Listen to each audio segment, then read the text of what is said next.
ઝૂંપડપટ્ટી વિસ્તારમાં વિવિધ વેરા અંગે પ્રાંત અધિકારીને રજૂઆત કરાઈ ગઈ।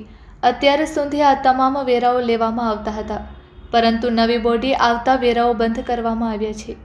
આ અંગે નગરપતિ સમક્ષ રજૂઆત કરાઈ હતી, ત્યારે તેઓએ જણાવ્યું હતું કે તેઓ દ્વારા આવા કોઈ વેરાઓ બંધ નથી કરાવેલ। આવો વધુ સાંભળીએ કાસમભાઈના શબ્દોમાં। આજે ઝૂંપડપટ્ટી વિસ્તારમાં જે અમે લોકો રજૂઆતો કરી, પ્રાંત અધિકારી એ ઝૂંપડપટ્ટીના વેરા, સફાઈ વેરો, લાઇટનો અને પાણીનો ને ડ્રેનેજના વેરા લેવાનો ચાલુ કરવાનો હુકમ કરેલ હતો।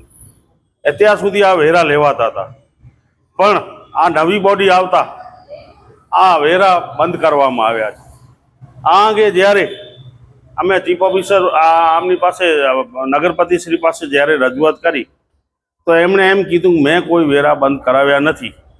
જ્યારે ભુજ શહેરની ઝૂંપડપટ્ટીની પ્રજા આ પાણી, ગટર, સફાઈ આ તમામ મુદ્દાનો ઉપયોગ કરે છે અને ઉપયોગ કરતી હોય અને જો નગરપાલિકા વેરા નથી લેતી તો એક બાજુ નગરપાલિકા આ વેરા નથી લેતી, બીજી બાજુ 50 કરોડ જેવા રૂપિયા પીજીવીસીએલના બાકી છે, પાણી પુરવઠાના પાણીના જ્યારે બાકી છે, તે આ પૈસા ભરવા માટે આ લોકો કને પૈસા નથી અને ભુજ શહેરની ઝૂંપડપટ્ટીના લોકો સામેથી જ્યારે પૈસા ભરવા આવતા હોય ત્યારે આ નગરપાલિકા પૈસા લેવાનો ઇનકાર કરે છે।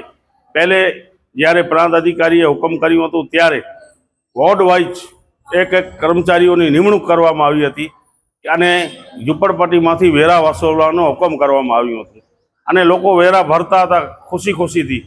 ત્યારે આ વેરા બંધ કરાવી અને નગરપાલિકાને મોટો આ બોડીએ નુકસાન પહોંચાડ્યું છે।